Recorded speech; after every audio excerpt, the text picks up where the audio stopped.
Hello guys, a very good evening to all. कैसे हो? मैं हूँ आपका आरबी सर बेटा। तो फर्स्ट ऑफ ऑल सबसे पहले सॉरी गाइस कि बीच में 2 से 3 दिन मैं पेपर सॉल्व नहीं करके डाल सका 2 दिन बीच में। ठीक है, तो बट आज संडे वाला जो एग्ज़ाम आया है पेपर नंबर 81, आई थिंक 81 है। ठीक है, तो जो ये पेपर है आज जो संडे को एनडीए के ऐप पे जो आज अपलोड हुआ है संडे को, तो उसका सॉल्यूशन मैं अब डाल रहा हूँ रात के 3 बज रहे हैं इस टाइम पर। बट मैं आप ही लोगों के लिए डाल रहा हूँ क्योंकि आप लोगों का प्यार इतना ज़्यादा है गाइस इस टाइम पे कि मेरे से मतलब मेरे को ऐसा लगा कि छोड़ यार, नींद क्या है, सो लेंगे 1 घंटा कम सो लेंगे 2 घंटे कम सो लेंगे, बट सॉल्यूशन डालना है क्योंकि आगे से आगे बढ़ता जाएगा तो फिर काम इकट्ठा होता जाएगा। तो इकट्ठा करने से बेटर है कि सेम डे निपटा दो। ठीक है, और साथ में आपको एक और खुशखबरी देनी है बेटा। आप में से बहुत सारे बच्चों के मेरे पास मैसेजेस कॉल्स आ रहे थे कि सर आप भी अन अकेडमी पर आ जाओ, सर आप हम लोगों को आपसे क्लासेस लेनी है। ठीक है, तो आपकी बात मैंने मानी और अन अकेडमी पे मैं बिल्कुल आ गया हूँ। परसों से, ट्यूसडे से मोस्ट प्रोबेबली, मैंने वैसे मंडे को लिखा था टेलीग्राम पर, बट कल के कुछ टेक्निकल फॉल्ट्स है अभी वो रिजॉल्व नहीं हुए। तो कल तक का टाइम और मेरे को लगेगा। उसमें कंपनी से मेरा बात हुआ था तो उन्होंने बोला कि मंडे तक आपका फुल एंड फाइनल हो जाएगा। तो ट्यूसडे से आप क्लास ले सकते हैं। तो ट्यूसडे से बेटा मैं क्लास स्टार्ट कर रहा हूँ अन अकेडमी पर। बिल्कुल फ्री ऑफ कॉस्ट है, आपको कोई भी पैसा नहीं भरना उस पर। ठीक है, बिल्कुल फ्री आप लोगों के लिए रहेगी वो। ठीक है, मैं पढ़ाऊंगा उस पर, आप पढ़ोगे, जो भी आपके टॉपिक्स है बेटा वो आप मेरे को बता सकते हो कि सर ये वाले टॉपिक में हमें डाउट है। तो जो मेजोरिटी ऑफ द टॉपिक की लिस्ट निकल के आएगी जिसमें बहुत सारे बच्चों के डाउट्स हो गए कि उनको ये टॉपिक नहीं आता, उन टॉपिक्स को मैं सिलेक्ट करके वहां पर पढ़ाऊंगा क्योंकि मैं हर एक बच्चे की प्रॉब्लम को डिस्कस अन अकेडमी ऐप पर नहीं कर सकता क्योंकि वहां पर मेरे पास लिमिटेड टाइम है ना बेटा। क्योंकि मेरे खुद के भी बैचेस है, मेरे को उसको भी अटेंड करना है, वो तो नहीं छोड़ सकता मैं। तो अन अकेडमी पे मेरे पास एक लिमिटेड टाइम है, तो उसमें जो आपके कॉमन टॉपिक्स हो गए सभी के, जो आप सभी के कॉमन टॉपिक्स हो गए उनको मैं वहां पर डील करूंगा जिससे आप लोग वहां पर बिल्कुल अच्छी तरह समझ पाओ। क्लियर? और साथ साथ में जो भी, हाँ, उसके बाद जो थोड़े से कम कॉमन हो गए उसको मैं यूट्यूब के थ्रू भी आप लोगों के पास आता रहूंगा। अभी जैसे कुछ 3-4 बच्चों का मैसेज आया कि क्या सर आप यूट्यूब पे वीडियोस डालनी है बंद कर दोगे क्योंकि आप तो अन अकेडमी पर आ गए हो। तो बेटा ऐसा बिल्कुल नहीं है। यूट्यूब, आपने बेटा इतना प्यार दिया, आपने चैनल को मतलब ये करवाया, 1000 सब्सक्राइबर से ऊपर करवाया। ठीक है, तो ऐसा नहीं है कि मैं यूट्यूब छोड़ दूंगा, यूट्यूब मेरा कंटिन्यू रहेगा। मैंने आपको पहले ही बोला था कि मैं यूट्यूब पे पैसा कमाने के लिए नहीं बैठा, मतलब मैं प्रॉफिट सोच के नहीं बैठा यूट्यूब पे। यूट्यूब मैंने स्टार्ट करा था ये सोच के करा था कि मैं अगर अपने बच्चों का भला कर रहा हूँ तो मैं सामने वाले का क्यों ना करूँ। मैं हर बार आपको बोलता हूँ, ठीक है, कि जस्ट मेरा बस एक ही काम है कि यार नॉलेज जब दे रहा हूँ मैं सामने वाले को, अपने बच्चे को दे रहा हूँ, तो फिर मैं दूसरे बच्चों को क्यों ना दूँ। ठीक है ना? जो और बच्चे कहीं भी पढ़ रहे हो, चाहे आप लोग कितने बड़े ब्रांड में पढ़ रहे हो, कुछ कहीं भी पढ़ रहे हो, देखो डाउट्स ऐसी चीज होती है जो हम लोग कई बार सेंटर पे नहीं ले पाते, टाइम कमी होने के कारण, या और भी बहुत सारे बच्चे होते हैं तो हमारे डाउट्स लटक जाते हैं। तो मैंने आपको बोला था कि आप बिल्कुल फ्री हैंड मेरे पास व्हाट्सएप करो, टेलीग्राम करो। ठीक है, अगर कोई टॉपिक में आपको डाउट है तो मैं यूट्यूब पर उस टॉपिक के ऊपर वीडियो बनाकर डालूंगा। तो बेटा ये मैं करना नहीं छोड़ूंगा, ये मैं कंटिन्यू रखूंगा। हाँ, बस ये है कि थोड़ा सा अगर मान लो मैं अन अकेडमी पे पढ़ाऊंगा तो उस पर भी मेरे को 2 घंटा टाइम देना पड़ेगा, तो थोड़ा सा हो सकता है डिले हो जाए एक आधे दिन का, बट मैं करूंगा जरूर। एनटीए के सॉल्यूशन मैं डेली डालूंगा। ये 2 दिन बस थोड़ा फैमिली काम था कुछ, ठीक है, उसकी वजह से मेरे को डिले हो गया मेरा। बट आज जो पेपर अपलोड हुआ है वो तो डाल ही रहा हूँ, साथ में कल वाला जो सैटरडे का पेपर था वो भी मैंने नहीं डाला, तो वो भी मैं डाल दूंगा। तो आज मैं कंप्लीट करके सोऊंगा, कल आपको सुबह उठते ही सबसे पहले पेपर के सॉल्यूशन मिल जाएंगे। क्लियर? तो अन अकेडमी पे मैं आ चुका हूँ। तो बेटा प्लीज़ अब आपकी तरफ से है कि आप ज़्यादा से ज़्यादा अपने फ्रेंड्स को भी शेयर करें। जो मैं लिंक भेजूंगा, लिंक कहाँ भेजूंगा? मैं टेलीग्राम चैनल पर लिंक भेजूंगा। तो जिन बच्चों ने अब तक टेलीग्राम चैनल नहीं ज्वाइन करा है प्लीज़ वो कर ले जाके, जिसका लिंक डिस्क्रिप्शन में दिया हुआ है। सारी की सारी इंफॉर्मेशन, अन अकेडमी पर कौन सी क्लास है, किस दिन क्लास है, कौन सा टॉपिक है आज, ठीक है, एक दिन पहले ही आप लोगों के पास अपडेट आ जाएगा ताकि आप लोग भी अपना प्रिपेयर करके रखे, पढ़ के रखे। आपके कोई डाउट्स है स्पेसिफिक आप उसको पूछ सके तब उस टाइम पर। ठीक है, तो आप सभी चीजें करके रखे ताकि आपका टॉपिक बिल्कुल अच्छी तरह क्लियर हो जाए, फिर आपको दोबारा पढ़ने की जरूरत ना पड़े। क्लियर? तो ये सब चीजें आपको मैं टेलीग्राम के थ्रू बताऊंगा, तो प्लीज जिन्होंने नहीं करा है ज्वाइन वो कर ले, आपसे रिक्वेस्ट है। और यूट्यूब पे मैं कंटिन्यूसली काम करता रहूँगा, आप लोगों को पेपर्स के सॉल्यूशन बताता रहूँगा, डालता रहूँगा, और भी बहुत सारी चीज़ें अभी आने वाले टाइम में धीरे धीरे मैं शेड्यूल करके डालता रहूँगा, तो आपको काफ़ी बेनिफिट मिलने वाला है। ओके गाइस, चलिए तो फिर स्टार्ट करते हैं, बहुत लंबी बातचीत हो गई है, ठीक है ना। तो स्टार्ट करते हैं पेपर भाई। I think it's a paper number 81 है, ठीक है। तो चलिए स्टार्ट करते हैं बेटा। तो when a transition of electron in He plus takes place from N2 to N1, okay, then wave number in terms of Rydberg constant R will be अच्छा given है। तो इसने देखो बेटा N1 N2 की वैल्यू ना देके इसने दो इक्वेशन दे दी है, मतलब यहाँ से ये अपने को N1 N2 की वैल्यू फाइंड करने के लिए बोल रहा है। पहली इक्वेशन ये, दूसरी इक्वेशन है N2 minus N1 equal to 2। Clear. तो यहाँ से मैं क्या करूँ, यहाँ से N2 को मैं लिख सकता हूँ 2 प्लस N1, तो N1 प्लस का 2 प्लस N1 इक्वल टू 4।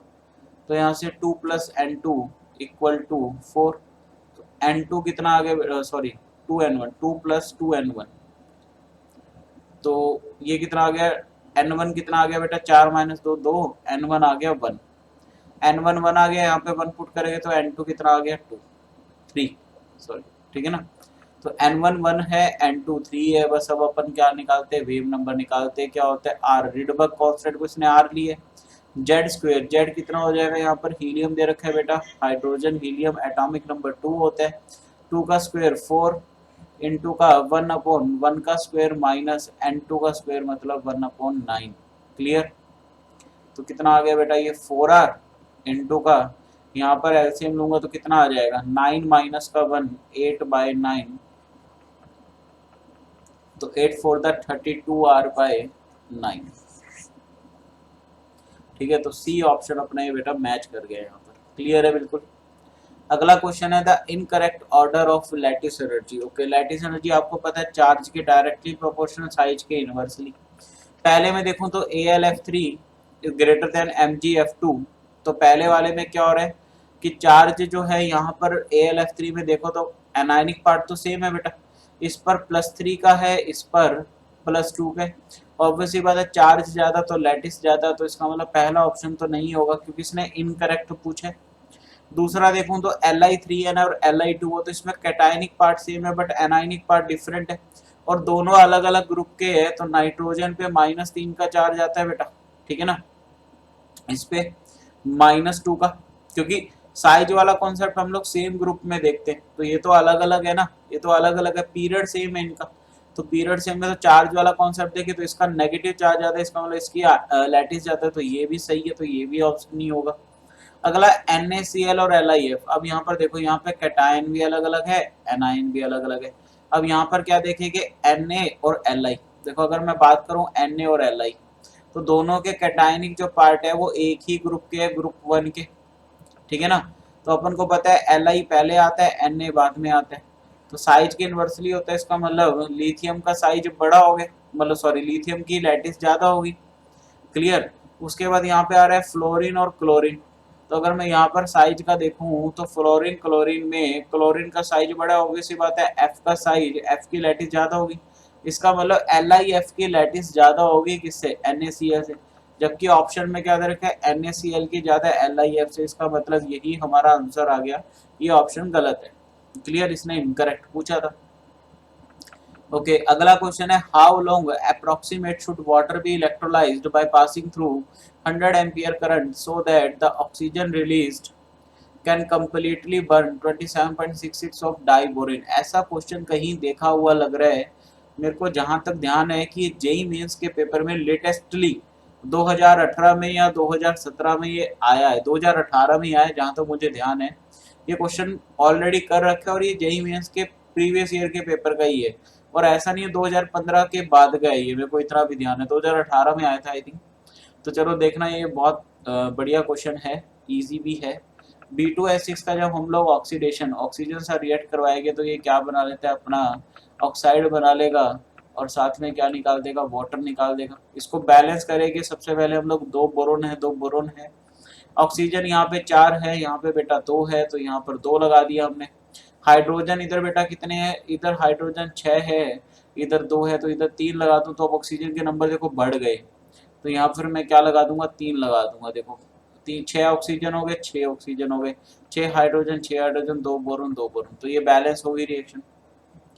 इसने बोला 27.66 ग्राम डाई बोरेन बर्न कंप्लीटली, तो देखना 27.66 ये इसका मास दे रखे हैं। सबसे पहले मैं इसका मोल निकाल लेता हूँ, तो मास है इसका 27.66 और इसका मॉलिक्यूलर मास कितना हो जाएगा, इसने बोरोन का एटॉमिक मास दे दिया 10.8, तो 10.8 प्लस का 10.8 दो बार ऐड कर लूंगा मैं, प्लस का 6 बाद में ऐड कर लेते, चलो 8 8 16 और यहाँ पर 1 आ गया, यहाँ पर 2 आ गया।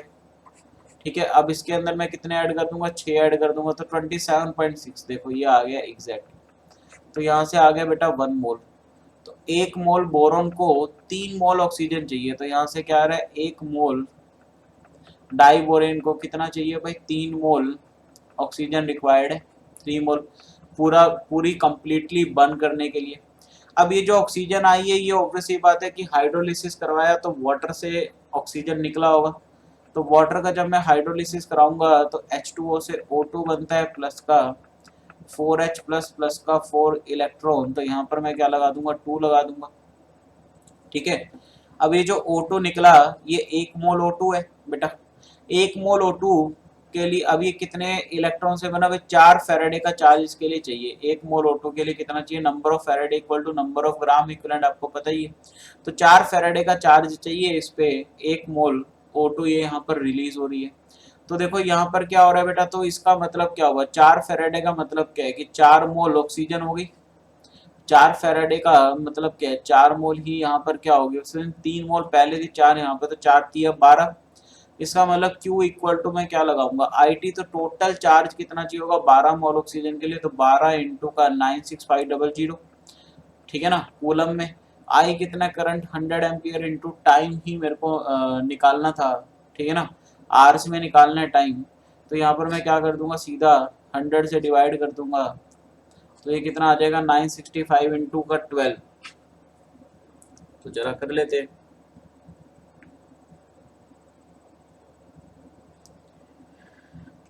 965 इंटू का 12, ये आ गया 11,500, ये आया सेकंड में। बस अब इसको आर में कन्वर्ट कर लेना और आपका आंसर आ जाएगा, इसमें से कर लोगे ना तो बेटा इतना। ठीक है, चलिए ठीक है, उसको आर्स में कन्वर्ट कर लेना। अगला है MEC triple bond C COCl H2 plus Lindlar catalyst. अब देखो यहाँ पर क्या हो रहा है बेटा, hydrogenation Lindlar catalyst. Lindlar catalyst क्या करता है, याद रखना, C ट्रिपल बॉन्ड C को ये कन्वर्ट करता है अल्कीन में, और ये COCl को कन्वर्ट कर देता है CHO में। कौन करता है, ये लिंडलार कैटलिस्ट। ध्यान रखना, इसकी प्रॉपर्टी बहुत इंपॉर्टेंट है, डायरेक्ट क्वेश्चन हो जाएगी तुम्हें बिना मैकेनिज्म या रिएक्शन लिखे। ठीक है, तो यहाँ पर देखो सीधा ही दिख रहा है, तो पहला क्या बनेगा, MEC डबल बॉन्ड C, और यहाँ पर क्या आ जाएगा बेटा CHO। याद रखना ये क्या करता है, सिन एडिशन करता है बेटा, सिन एडिशन सेम साइड। इसका मतलब Me और CHO जो है वो सेम साइड आएंगे, तो मेरे को ये बी आंसर इसका दिख रहा है, Me और CHO सेम साइड है यहाँ पर, तो ये बी ऑप्शन इसका देखो सीधा आ गया। क्लियर है, क्लियर है बेटा। अगला question, the composition of wustite is Fe.95O, what is the percentage of iron as Fe+। देखो इस तरह के क्वेश्चन को सॉल्व करने का मैं आपको बहुत जबरदस्त ट्रिक बताता हूँ, आरबी ट्रिक, बहुत बढ़िया ट्रिक है, बहुत जबरदस्त है। विदाउट कॉपी पेन उठाए आप आंसर सॉल्व कर सकते हो। सबसे पहले इसकी ऑक्सीडेशन स्टेट निकाल लो। कैसे निकाल लूंगा, X इक्वल टू ऑक्सीजन का 1 एटम है तो +2 2 अपॉन 0.95, तो 95 अपॉन 200 ऐसे कर दिया मैंने इसको।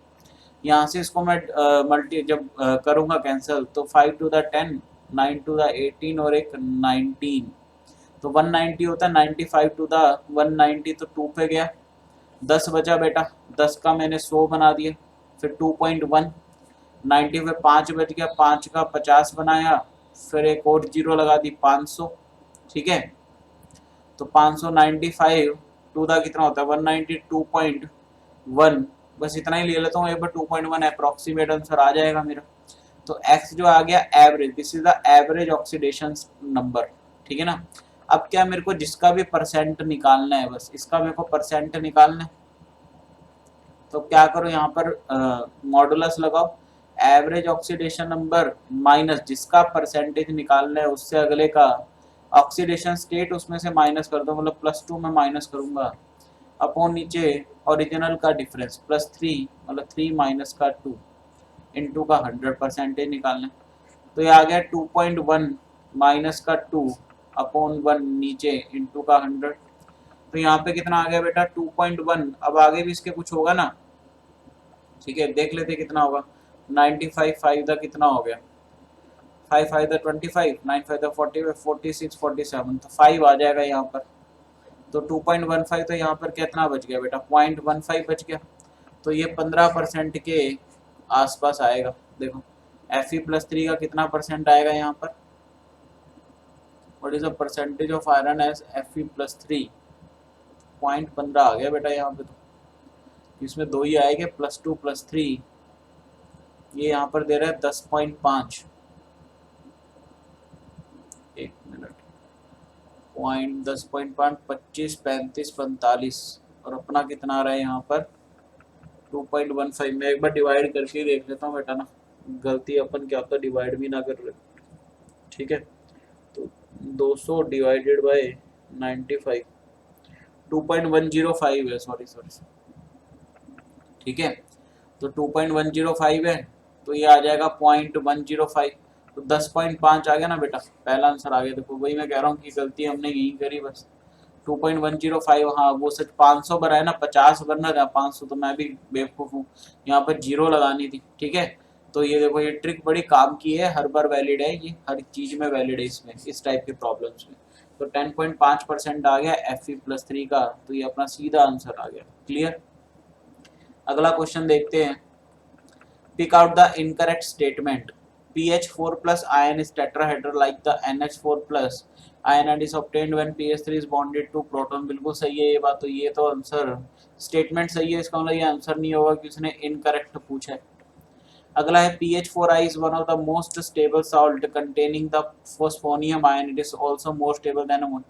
देखो पहली बात तो ये जो pH4+ होता है, पहली बात तो pH4+ लेस बेसिक होता है, ठीक है ना, मतलब सॉरी pH3 जो होता है वो लेस बेसिक होता है एज कम्पेयर टू NH3, आपको पता ही है। साथ साथ में आप लोग को ये भी पता होगा कि pH3 की हाइब्रिडाइजेशन पॉसिबल नहीं है बेटा, ये ड्रैगोस कंपाउंड है, तो जितने भी ड्रैगोस कंपाउंड होते हैं उसकी हाइब्रिडाइजेशन पॉसिबल नहीं होती। तो ऑब्वियस सी बात है कि NH3 एक तो बेसिसिटी हाई है, ऊपर से इसकी हाइब्रिडाइजेशन पॉसिबल है, तो ड्यू टू विच की ये ज़्यादा स्टेबल होगा। तो ऑब्वियस सी बात है जब NH3 को मैं जब प्रोटोनेट करवाऊंगा तो ये NH4+ बनेगा, वैसे pH3 को प्रोटोनेट करवाऊंगा जब मैं, तो ये pH4+ बनेगा। तो ऑब्वियस ही बात है कि जो इसका आयोडाइड के साथ, आयोडीन के साथ जो इसका सॉल्ट है वो कम स्टेबल होगा एज कम्पेयर टू अमोनियम के सॉल्ट से। तो ऑब्वियस ही बात है ये स्टेटमेंट, यही आंसर आएगा हमारा, ये इनकरेक्ट स्टेटमेंट है। इसके इसने बोला PH4i को जब वाटर के साथ हम लोग डिकम्पोज करते हैं तो ये pH3 देता है, बिल्कुल देता है बेटा, pH3 दे देगा, H3O+ दे देगा, और साथ में I- अलग निकल जाएगा। क्लियर। तो इसका मतलब लास्ट ये भी सही है, तो ये आंसर क्या आएगा इसका, बी आ गया। क्लियर।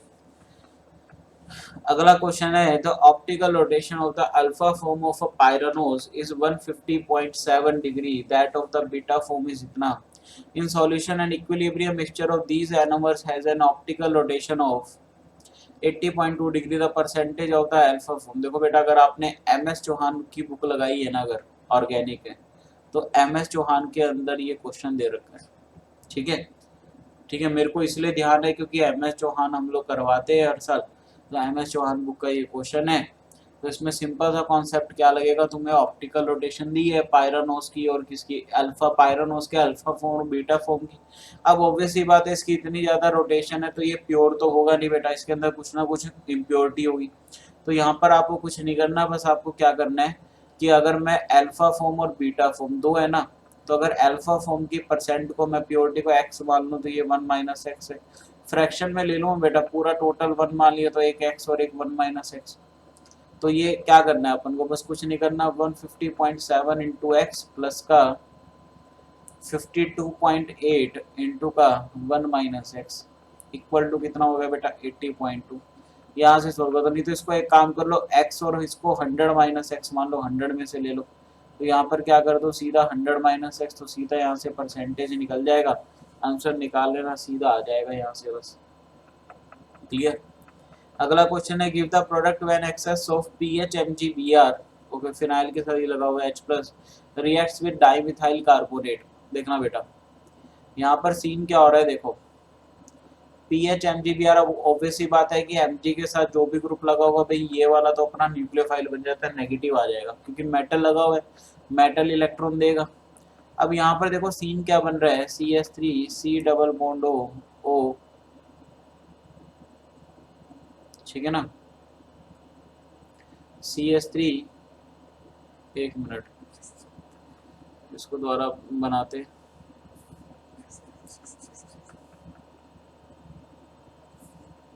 यहाँ पर ये सीन बन रहा है बेटा CH3O C डबल बॉन्ड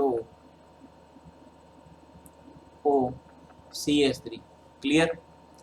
अब देखो ये क्या होगा, क्या यहाँ पर ये वाला फिनाइल जो है ये वाला पाई बॉन्ड इधर ब्रेक करेगा, यहाँ पॉजिटिव आएगा ये आएगा। अब देखो ये जो OR ग्रुप है this is the OR group, OR आपको पता है अच्छे लिविंग ग्रुप होते हैं, ये निकल जाएगा यहाँ से, ये भी निकल जाएगा यहाँ से, दोनों से जगह से बॉन्ड टूट जाएगा। तो ये जो होगा ना ये क्या होगा, यहाँ पर OH आ जाएगा क्योंकि H+ है तो ये OH कर लेगा, और यहाँ पर PH आ जाएगा बेटा, यहाँ पर PH आ जाएगा। क्लियर। और यहाँ पर क्या है H। फिर इसका फर्दर रिएक्शन फिर करवा लेते हैं PHMgBr से, और यहाँ पर क्या बन जाता है बेटा सीधा 3 फिनाइल ग्रुप जुड़ जाते हैं यहाँ पर, एक और फिर PH आ जाएगा यहाँ पर। क्लियर। एक और आती तो यहाँ पर क्या आंसर आ जाएगा 3 PH आएंगे यहाँ पर। ये देखो ये तीसरा ऑप्शन मेरे को दिख रहा है, तो ये सीधी रिएक्शन है आपकी। अगला क्वेश्चन है what is the freezing point of a solution containing 8.1 gram HBr in 100 gram water. Okay assuming that the acid to be ionized is 90%। Okay HBr है बेटा, तो I इक्वल टू क्या लिखूंगा, डिसोसिएशन हो रहा है 1 प्लस का N-1 इंटू का अल्फा। HBr में कितने आयंस ब्रेक हो गए, 2 आयंस ब्रेक हो गए, तो 1 प्लस का 2 माइनस 1 का 1, अल्फा कितना ले लूंगा 0.9, ठीक है ना। तो 1 प्लस का 0.9 का मतलब कितना हो गया, 1 प्लस 0.9 कितना हो गया 1.9। क्लियर। अप्रोक्सीमेट 2 ले सकता हूँ इसको, तो बस यहाँ से क्या निकाल देगा अपन, what is the freezing point of solution containing कितना 100 ग्राम ऑफ वाटर, तो डेल्टा टी एफ निकाल लेते हैं बेटा।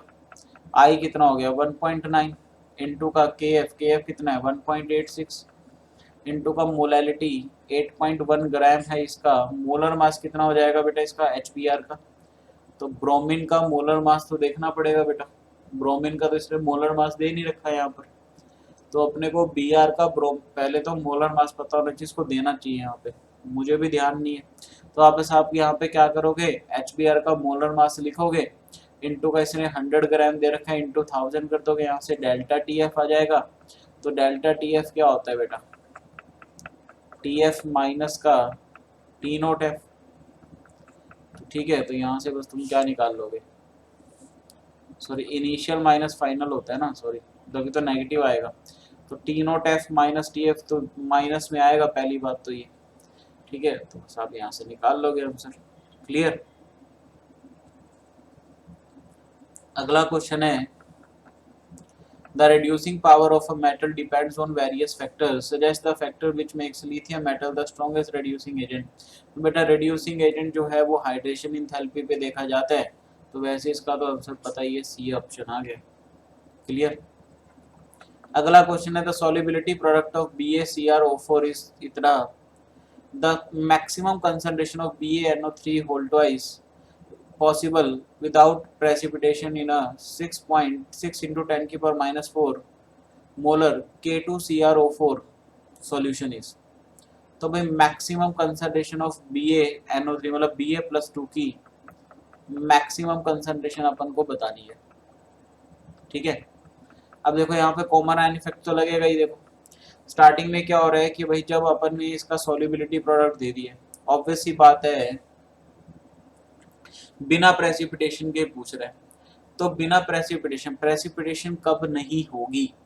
अगर कब होती, जब क्यू आई पी अगर ग्रेटर देन के एस पी हो जाता तो हम लोग बोलते हैं कि प्रेसिपिटेट अक्कर हो जाता है। ठीक है, प्रेसिपिटेट अक्कर। तो यहाँ पर हम लोग क्या करेंगे, हम लोग मान के चल रहे हैं स्टार्टिंग में, और इक्वल कब रहेगी, Q I P equal to K S P अगर हो जाए तो उस केस में क्या मैं यहाँ पर ऐसे लिख सकता हूँ कि 2.4 इंटू 10⁻⁻10 ये होगी किसकी, बी ए सी आर ओ 4 में मैं क्या करूँगा, देखो यहाँ पर के एस पी दे रखी है तो बैरियम +2 की मेरे को निकालनी है। यहाँ पर तो बी ए सी आर ओ 4 है तो बैरियम प्लस है यहाँ पर, जरा इसको मैं ऐसे कर लेता हूँ बी ए +2, ठीक है ना, 2 बी ए प्लस, ठीक है, इनटू का SO4 sorry NO3 minus, clear, क्योंकि यहाँ पे देखो ना 2BA प्लस में जाएगा plus NO3, BA +2 NO3 minus, नहीं 1 मिनट मैं गलत कर रहा हूँ, 1 मिनट बेटा, मैं एक बार पानी पिया हूँ, 1 मिनट का ब्रेक ले लूँ बीच में, ठीक है ना, आधे मिनट का ब्रेक ले लेते हैं, वो पानी पी के आता हूँ फिर हम आके सॉल्व करते हैं, ठीक है, 1 मिनट आधे मिनट का हम ब्रेक ले लेते हैं। हाँ तो बेटा देखना करते, ठीक है, तो क्वेश्चन द्वारा पढ़ते, solubility product of BaCr4 is इतना, तो अपन को ये तो पता है कि भाई QIP अगर ज़्यादा होगा KSP से तो फिर हम लोग बोलते हैं कि प्रेसिपिटेशन PPT अक्कर हो जाते हैं। बट इसने बोला कि मैक्सिमम कंसंट्रेशन अपन कितनी लेंगे Ba+2 आयन की विदाउट प्रेसिपिटेशन, विदाउट प्रेसिपिटेशन क्या होगा कि QIP जो है वो KSP के क्या होना चाहिए, इक्वल होना चाहिए बेटा। तो यहाँ से अगर मैं देखूं कि मैं BA इसकी निकालूं तो यहाँ से देखो BaCrO4 इसका अपन को KSP दे रखा है बेटा, तो KSP है 2.4 इंटू 10⁻⁻10 इक्वल टू, ये कैसे टूटेगा, Ba+2 और CrO4 माइनस, क्लियर, CrO4 -2। अब ये जो CrO4 -2 है इसकी कंसंट्रेशन अपन को कहाँ से मिल जाएगी, इससे, क्योंकि ये जितना होगा ये कॉमन आयन हो गया ना, दोनों में कॉमन है, तो यहाँ से इसका पता चल गया, तो ये कितना हो जाएगा 2.4 इंटू 10⁻⁻10 अपॉन का 6 इंटू 10⁻⁻4। यहाँ से क्या आ जाएगा मेरा Ba+2 का मैक्सिमम कंसंट्रेशन, क्योंकि इक्वल आएगा तो यहीं पे क्या होगा, मैक्स कंसंट्रेशन होगा Ba+2 का। तो यहाँ से कितना हो गया बेटा, ये 0.4 हो गया, तो 0.4 इंटू 10⁻⁻6, तो ये आ गया 4 इंटू 10⁻⁻7 मोलर, तो ए आंसर आ गया यहाँ से, क्लियर है।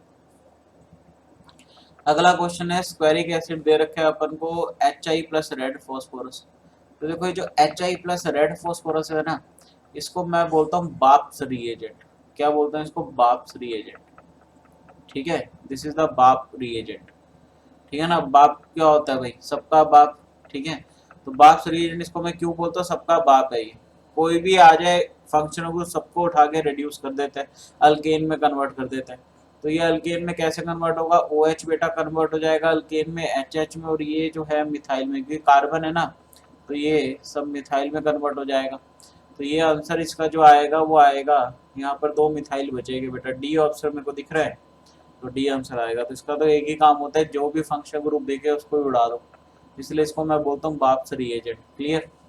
A metal and its compound can give the following observable changes in a consequence of reaction metal plus say dilute HNO3, ठीक है, कलरलेस सॉल्यूशन, फिर एक्वस NaOH, वाइट PPT, फिर उसके बाद excess NaOH, colourless solution, H2S white PPT। अब देखो जो इसमें लेड है बेटा, देखो लेड क्या, छोड़ो, सब चले Mg देखते हैं, तो Mg अगर डाइल्यूट HNO3 से रिएक्ट करेगा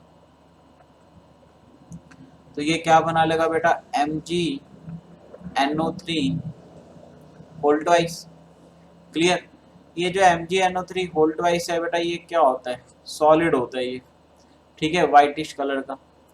इसके बाद इसका एक्वस NaOH के साथ रिएक्शन करवाऊंगा, ठीक है, एक्वस NaOH के साथ रिएक्शन करवाऊंगा, तो ये अपन को वाइट पीपीटी दे रहा है, ऑब्वियसली बात है ये MgOH होल्ड वाइज का पीपीटी दे देगा ये, ठीक है ना। अपने को क्या दे देगा पीपीटी, साथ में क्या बन जाएगा NO3 का कंपाउंड बन जाएगा। क्लियर, क्लियर है भाई, NaNO3 बन जाएगा बेटा। अब उसका एक्सेस NaOH क्या कराऊंगा, फिर कलरलेस सॉल्यूशन बनेगा, तो मतलब MgOH होल्ड वाइज जो वाइट पीपीटी बनी इसका एक्सेस NaOH के साथ करवाऊंगा, तो ये क्या बनेगा सोडियम मैग्नीशियम मतलब Na2MgO2, नहीं आई थिंक ये तो नहीं बनेगा, कलरलेस सॉल्यूशन। तो मैग्नीशियम का यहाँ पे वाइट कलर बन रहा है, लेड का भी पहले लेड नाइट्रेट बनेगा, लेड नाइट्रेट से लेड ऑक्साइड, उसका वाइट पीपीटी बन जाएगा। जिंक है, जिंक है, टॉटिन है, ये तो दिक्कत वाला काम है। डाइल्यूट HNO3, ZnHNO3 से रिएक्ट करेगा। एक मिनट, इसके अंदर अपन एक ट्रिक क्या लगा सकते हैं, HNO3 में हमने एक ट्रिक मैंने आपको पढ़ाई थी, आरबी ट्रिक, कि अगर हाइड्रोजन से ऊपर वाले एलिमेंट है इलेक्ट्रोकेमिकल सीरीज में, तो अपन इसमें बोलते हैं कि इसका जब रिएक्शन करवाएंगे, बट इसमें वो काम नहीं आएगा ना,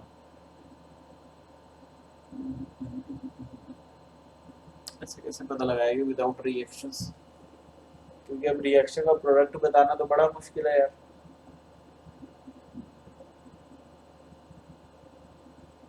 चलो इसको एक बार देखते हैं, सॉल्व करते हैं इसको भी एक बार, अगला चलते हैं।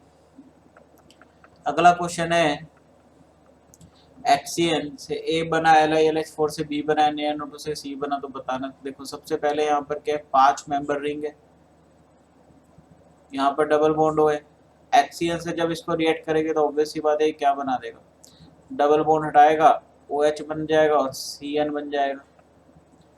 फिर इसका रिएक्शन LiLH4 से कराएंगे तो LiLH4 क्या करेगा, OH को तो रिड्यूस करेगा नहीं, CN को रिड्यूस कर देगा, ये C ट्रिपल बॉन्ड है ना, इसको कर देगा CH2 NH2, और उसके बाद फिर ये जब NaNO2 और HCl के अंदर जाएगा वापस से, तो ये वापस से क्या बना देगा बेटा, CH2 NH2 को हटाएगा, सॉरी यहाँ पे 5 मेंबर ही रिंग रहेगी, 1 मिनट बेटा, 5 मेंबर ही रिंग रहेगी, और यहाँ पर डबल बॉन्ड हो वापिस, मतलब घूम फिर के वही पहले वाला प्रोडक्ट बन गया है। तो देखो ये पहले वाला प्रोडक्ट इसमें दे रखा है A B, अच्छा B C के साथ CH3 दे रखा है, नहीं A ऑप्शन आ जाएगा वापिस।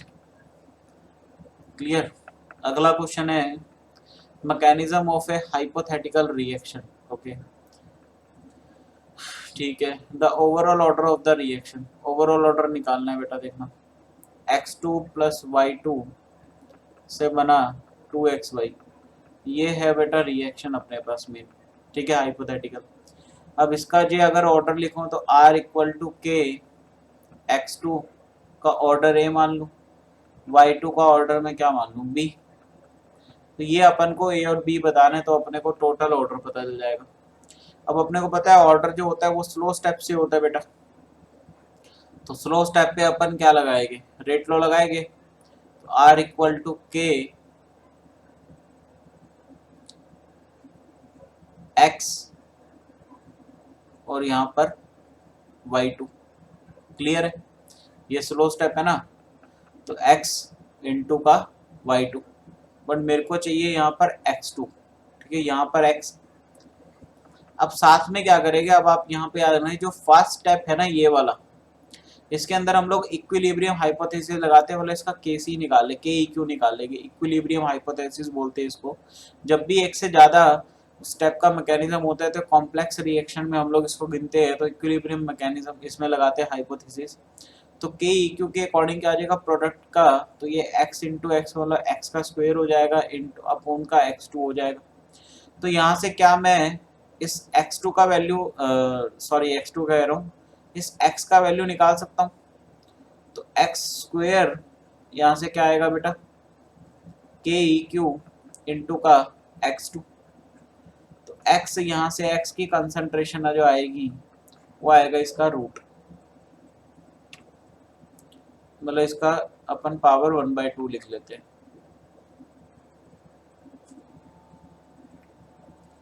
ठीक है, 1/2। अब इसको इस वाली में पुट कर दो, तो R इक्वल टू आ गया K इंटू का X कितना है के ई क्यू इंटू का X2 का इसका पावर 1/2 इंटू का Y2। क्लियर है, इतनी बात क्लियर। अब ये K इंटू के ई क्यू इसको मैं नया K प्राइम मान लूं, X2 की पावर 1/2, ठीक है ना, इंटू का Y2 बेटा इक्वल टू R। क्या ये पहले वाली से कंपेयर हो रहे हैं? बिल्कुल हो रहे हैं। K प्राइम मैंने नया मान लिया, K प्राइम क्या है, K इंटू के ई क्यू का रूट, मतलब K प्राइम इसमें कितना किसके इक्वल आ जाएगा, K इंटू का के ई क्यू का रूट, इसको मैंने क्या मान लिया, K प्राइम नया कांस्टेंट मान लिया। तो ये कितना हो जाएगा, A की पावर 1/2 है, B इक्वल टू 1 है, तो 1/2 प्लस का 1, तो ये आ गया 3/2 मतलब 1.5।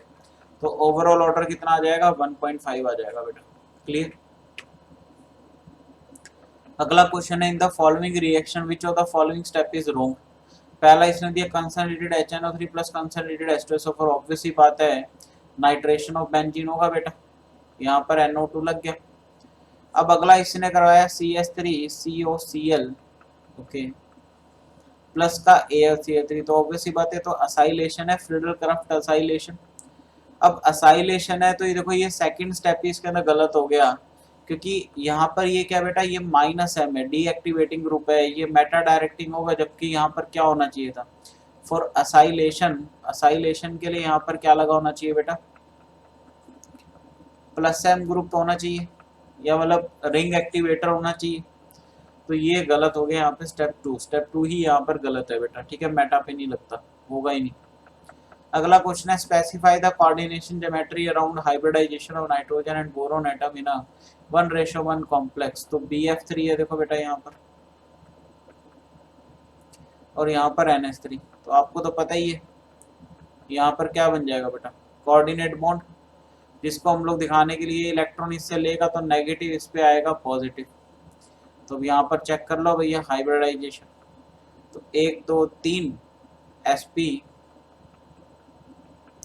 एक नेगेटिव चार्ज भी है ना यहाँ पर, ये लोन पे काउंट करेंगे, यहाँ पर कितना हो गया sp3, 4 हो गया ना सिग्मा बॉन्ड, देखो 1 2 3 4 ऐसे कर लो, यहाँ पे भी 4, तो sp2 हो रहा था, ये sp2 से sp3 में शिफ्ट हो गया, तो A आंसर आ गया बेटा, ठीक है।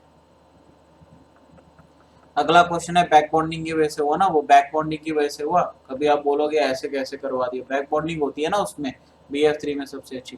तो for a given reaction delta H equal to इतना and delta S equal to, the reaction is spontaneous at this and this, do not vary with temperature, okay. तो मैं देखो इसने डेल्टा S दोनों पॉजिटिव दे रखे हैं, अगर रिएक्शन स्पॉन्टेनियस होने की तो डेल्टा G लेस देन 0 होगा, इसका मतलब डेल्टा H माइनस का T डेल्टा S को भी लेस देन 0 होना पड़ेगा, इसका मतलब यहाँ से लिख सकता हूँ delta H less than T delta S।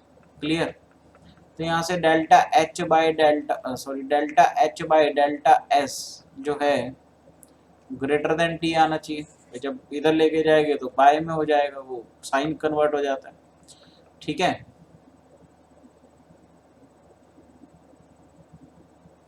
मैं उल्टा लिख के क्या,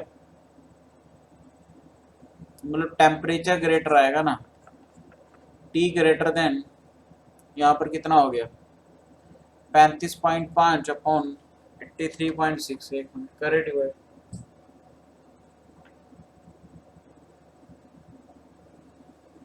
35.5 83.6 0.4 है, तो 4 to 5 ही हो गए, ये 4 to 5, तो T ग्रेटर देन 425 केल्विन, बिल्कुल ये आ गया अभी बेटा, ये आंसर आ गया।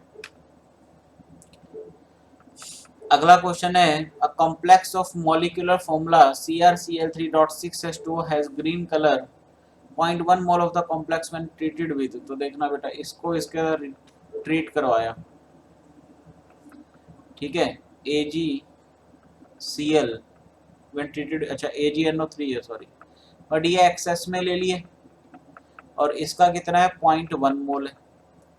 अब इससे जो बना gave a white precipitate AgCl, इसने अपन को दिया, इसका मास दे दिया 28.7 ग्राम, तो इसके मोल निकाल लेता हूँ। 28.7 डिवाइडेड बाय 143.5, ठीक है, 143.5 इसने मास दे दिया AgCl का।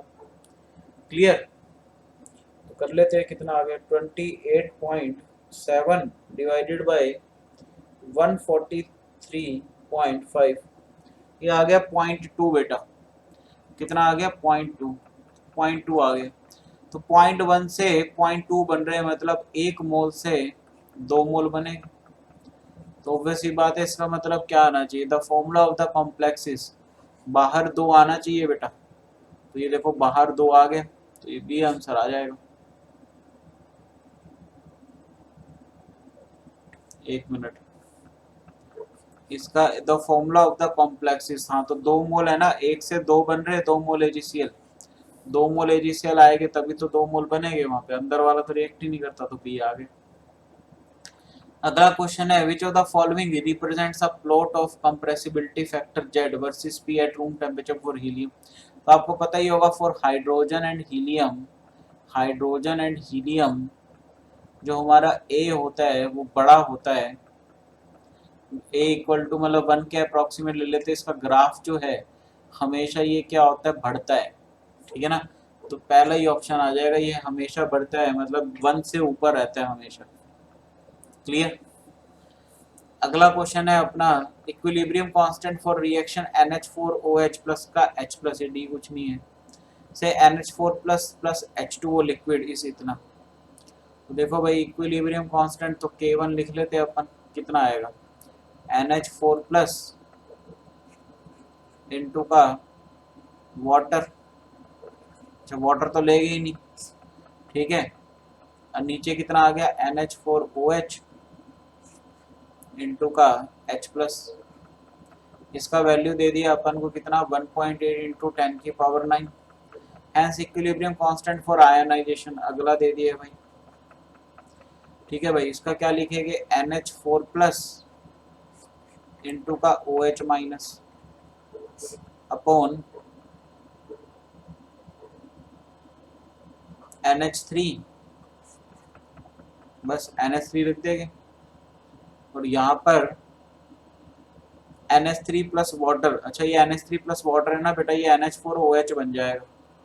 तो यहाँ पर क्या लिख देंगे NH4OH, देखो ये NH3 प्लस वाटर है ना, ये मिलके सबसे पहले तो ये आपस में कंबाइन कर जाएगा, NH4OH बना लेगा, तो नीचे NH4OH ही आ गया। अब इसका जो मेरे को K2 दे रखा है वो दे रखा है x इंटू 10 की पावर -6, मेरे को ये x बताना है। अब देखो कैसे करेंगे एक्सप्रेशन अपने तो, जब भी देखो आपके पास ऐसे सिचुएशन अड़ जाए तो किसी तरह से सोचो, यहाँ पे कोशिश करो कि KW किसी तरह से बन जाए, KW बन जाए। KW का अपन को पता है 10 की पावर -14।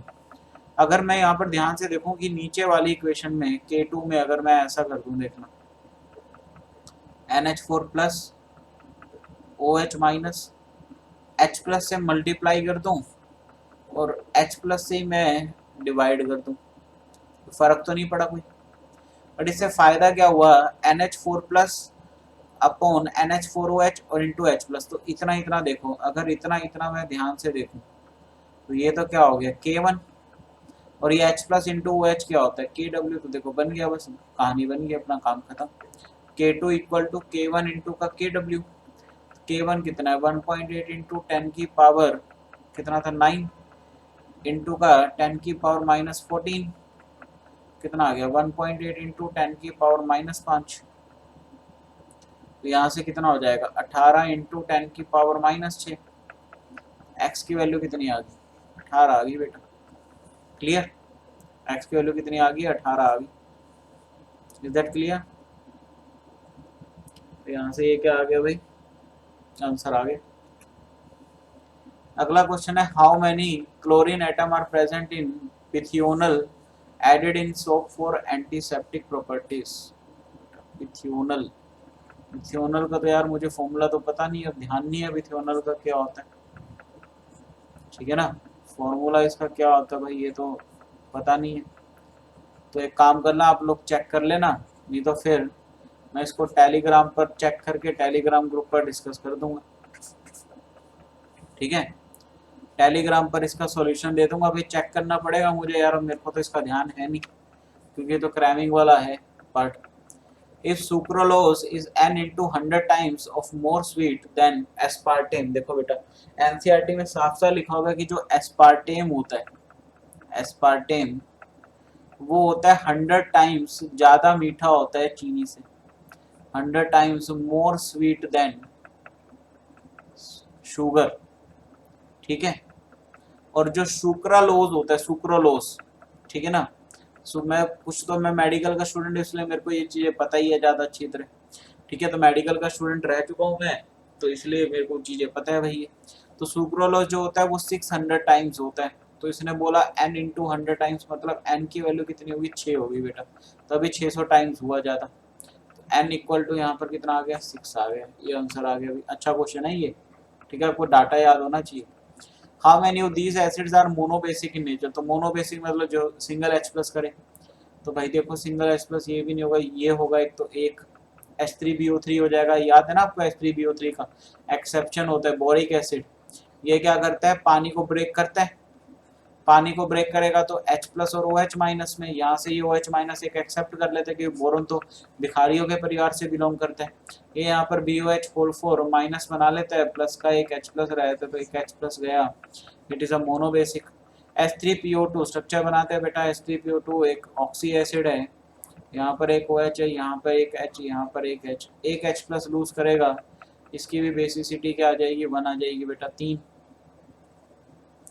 ठीक है ना, मोनोबेसिक इन नेचर, तो इसकी बेसिसिटी 1 आ जाएगी ना, एक H प्लस लूज करेगा बेटा ये H3PO2, ठीक है, क्लियर है बिल्कुल। तो एक आएगा, ये भी मोनोबेसिक है, HXO4 माइनस, ये भी मोनोबेसिक हो जाएगा बेटा, एक H प्लस रिलीज कर देगा। PHSO3H, भाई रुको देखो, जैसे बेंजीन पे है SO3 है, तो बेटा ये भी एक H प्लस लूज कर सकता है, तो ये भी हो जाएगा, तो आंसर कितने आ जाएगा, 1 2 3 4 5, 5 हो गया बेटा, क्लियर। अगला क्वेश्चन है, in melamine the total number of nitrogen atoms having sp2 hybridization. देखो मिलेमाइन का स्ट्रक्चर याद रखना, सबसे बढ़िया मेथड बताता हूँ। सबसे पहले 6 मेंबर का रिंग बना लो ऐसा, ठीक है। मिलेमाइन का स्ट्रक्चर बता रहा हूँ सबसे सिंपल, ऑल्टरनेट पोजीशन पे वो चिपका दो नाइट्रोजन, ऑल्टरनेट पोजीशन पर देखना ऐसे चिपकेगी नाइट्रोजन। अब जो इसके बीच की पोजीशन बच गई ना, इसके साथ NH2 लगा दो, सबसे इजी मेथड बता रहा हूँ आपको, मिलेमाइन का स्ट्रक्चर याद रखने का सबसे बढ़िया मेथड। सबसे पहले 6 मेंबर की रिंग बनाओ, ऑल्टरनेट पोजीशन पे नाइट्रोजन नाइट्रोजन चुका दो, ये रिंग के ही मेंबर हो गए ना नाइट्रोजन, ठीक है। और उसके जो बीच में स्पेस बचा, जो बीच में कार्बन बचे, इसके साथ NH2 लगा दो, तो देखना ये वाला कार्बन कैसे है, एक लोन पेयर है, तो ये sp2 हो गया, ये भी sp2, ये भी sp2, क्लियर। तो कितने एटम हो गए sp2 वाले, 3 हो गए बेटा प्लेनर में, क्लियर। तो ये आंसर आ गया। तो बेटा वो एक क्वेश्चन रह गया था अपना, कौन सा क्वेश्चन नंबर 11वां था क्या, 13वां, सॉरी। ये इसके अंदर तो यार कैसे पता करें, मेरे को तो रिएक्शन ध्यान नहीं आता, तो इसको मैं ढंग से पहले सॉल्व थोड़ा दिमाग में लगाऊंगा इसके ऊपर। अगर आपको आता है तो आप बता देना भाई कैसे, ठीक है। किसी को अगर पता चले किस तरह होगा तो बता देना, नहीं तो फिर मैं इसके ऊपर दिमाग लगा के कुछ देखता हूँ भाई, ट्राई करके टेलीग्राम पे आपको डिस्कस कर लूँगा आप लोगों के साथ, क्लियर। तो अगर आप लोगों को आता हो, अगर आप में से किसी को, तो मेरे को भी भाई बता देना, ठीक है। ओके गाइस, चलिए फिर आज का सभा यहीं समाप्त करते हैं भाई। पेपर अच्छा आया था आज का तो, ठीक है। एक दो क्वेश्चन तो जैसे वो भाई बीच में थे, तो लगभग मतलब मान के चलो 85 से 90 मार्क्स जो है इसके अंदर, मतलब 85 तो कम नहीं हो गए, 90, हाँ 85 ले सकते हैं इसके अंदर, क्योंकि क्वेश्चन एक बेथियोल बीच में, वो 85 से 90, क्योंकि अब वो जैसे बीच में क्वेश्चन आया था बिथियोल वाला, ये रहा बिथियोनल। अब बिथियोनल का यार फॉर्मूला मुझे तो याद है नहीं, हो सकता है आप में से कईयों को याद हो, तो आप लोगों के लिए बेटर है, बट मेजोरिटी ऑफ द बच्चों को मान लो नहीं आते, तो इसलिए अपन 85 से 90 मार्क्स इसमें एवरेज लेके चल रहे हैं बेटा, कि आपके इतने तो स्कोर हो जाने चाहिए, clear. Okay guys, thank you very much. आज ये पेपर ख़त्म हुआ 81 नंबर। अब इसके बाद मैं 80 वाला पेपर का सॉल्यूशन भी आपको डाल दूंगा, कल आपको दोनों मिल जाएगी। क्लियर? ऑलरेडी टाइम बहुत ज़्यादा हो चुका है। क्लियर ना? चलिए फिर okay guys, bye bye, take care, thank you very much and best of luck for exam, hope so. कुछ बच्चे पूछ रहे थे कि सर सितंबर वाला शिफ्ट होगा नहीं होगा, तो चांसेस तो है, देखो बेटा सितंबर वाला भी शिफ्ट हो सकता है, बट बाकी कुछ कह नहीं सकते। 15 अगस्त तक क्लियर हो जाएगा। क्लियर? Okay guys.